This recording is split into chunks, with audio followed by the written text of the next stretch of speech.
is NBC Palm Springs. Thank you for joining us for Midday News. I'm Thalia Hayden. It's Monday morning, August 16th. Can we believe it's August already? Sandy Newton and I were just talking about that. This month is flying by. We have a lot happening this hour, so let's get right to it. New at 11. It is officially over. Despite 20 years of U.S. military and financial support, the Afghan government has fallen and the Taliban are taking control. A translator in Afghanistan sent the following video. It shows the chaos outside the airport in Kabul as people try to leave the country.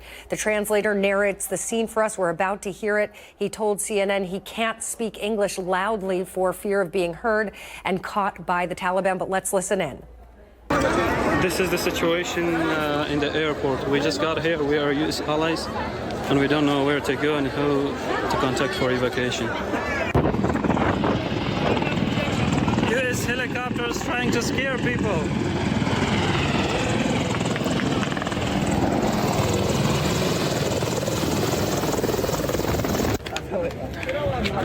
This is the influx of people in the airport. Now there are questions from all corners of the globe about what happened, what's next, and how the Biden administration miscalculated the speed of the Taliban advance. Karen Kaifa has the latest from Washington.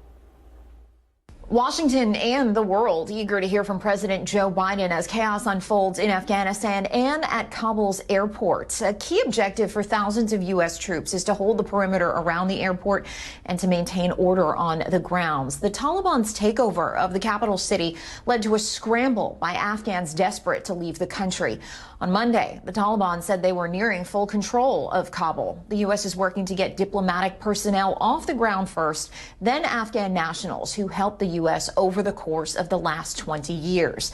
But the U.S. military suspended air operations earlier on Monday because a huge crowd of Afghans had flooded the airfield. Those crowds were cleared and flights resumed, but a U.S. defense official says that they anticipate continuing sporadic clearing operations if the crowds continue to gather.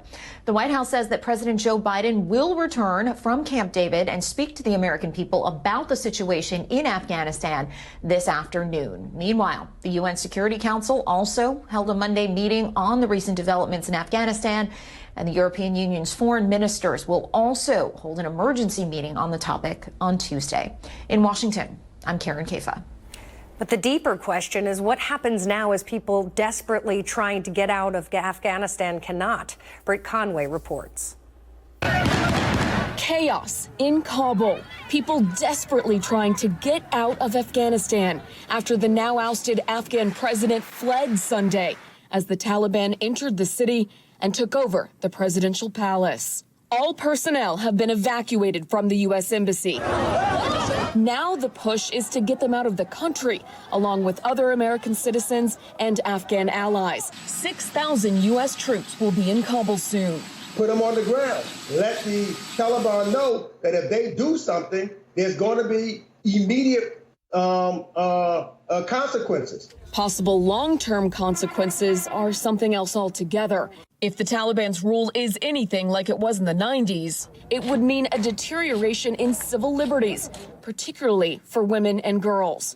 And U.S. officials worry terrorist groups like al-Qaeda could reconstitute, which could lead to a rising counterterrorism threat.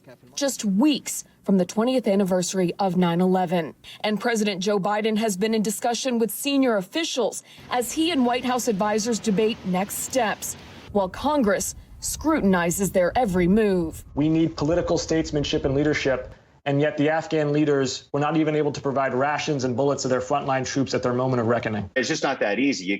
You can't tell a man to learn how to swim as he's drowning and you remove the life raft from him. I'm Britt Conway reporting. And as Karen Kaifa said, the UN Security Council is set to meet today, and a senior administration official says President Joe Biden expected to address the nation in the next few days about the crisis in Afghanistan.